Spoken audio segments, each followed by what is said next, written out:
Now, an appeal for Canterbury farmers to donate surplus feed has gathered overwhelming support, with over 2,000 bales of hay and silage heading for Hawke's Bay. That number was a few days ago, and I know it's been climbing every day since. It began when Ashburton dairy farmers Ben and Marianne Stock checked their winter supply and decided, you know what, we can help those Hawke's Bay farmers too. The couple initiated the Feed for Farmers Mid-Canterbury Feed Drive. You can check them out on Facebook. They had a bit of a ring round the neighbours and their friends, and it soon took off. One other farmer from South Canterbury who joins us now, Nicky Hyslop, was also behind another drive. Now, Nicky, I know that you've got some dear family in the Hawke's Bay. How, horrible has it been sort of hearing firsthand from them around one of the worst droughts that the region's ever faced? Is Nicky frozen a little bit there, Joel? Yeah. She'll come back, I'm sure. Now, many of you will know Nicky Hyslop from her roles with Irrigation New Zealand and, of course, a director on Beef and Lamb New Zealand. I think we've got Nicky back. Yes, sorry about that, Sarah. That's okay. I'm not sure if you heard my question, just about your family connections to the Hawke's Bay and hearing the devastating stories that they're going through. Yes, look, it has been really tough up there. They've had such a prolonged period of no rain. So certainly we've been chatting to them and, also reminded us about the fact that when we've been in challenging times down here in South Canterbury in farming, we've been recipients of feed sent down from Hawke's Bay. So really that prompted us to think, how can we help? Now, Marianne and Ben Stock that we mentioned there in the intro, I know that you've been coordinating and collaborating with everybody who wants to get involved. How has that been in terms of constantly talking to each other about your efforts? Yeah, look, it's been great. Really good to talk through the logistics of how we were going to get the feed to the North Island, and certainly Kiwi Rail's involvement in that has been really, really useful. So that's been great, and just really positive to see the support in this district, because there's not a lot of feed around.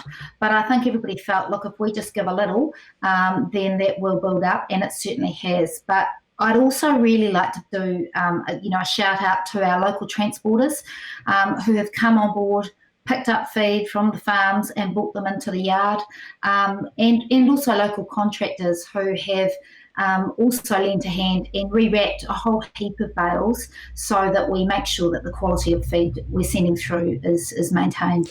And can we also give a shout out to the great team at Kiwi Rail as well, Nicky? They've been very supportive of this.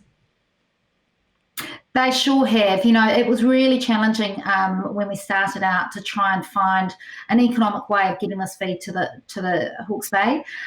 So it was a bit of a game changer when they came through and said, look, how can we help? So that was just fantastic. So that's made a big difference. Yeah, absolutely, because understanding that all the will in the world is one thing, but the cost and logistics to get from somewhere like, especially South Canterbury to Hawke's Bay must be huge. Yeah, absolutely. It was going to be really challenging to do that by truck alone. So look, to have that feed rolling on up the rail track is just brilliant. So, that'll head up to Hastings, into Rural Support Trust, and they're really capable team up there to get that out to farmers who are really looking for some extra help to get them through a tough winter ahead. I'd love to ask you, there was a lot of criticism about the government's funding going specifically just into feed advice, telling farmers to suck eggs on feed that they didn't have and how to budget what 0 equals 0.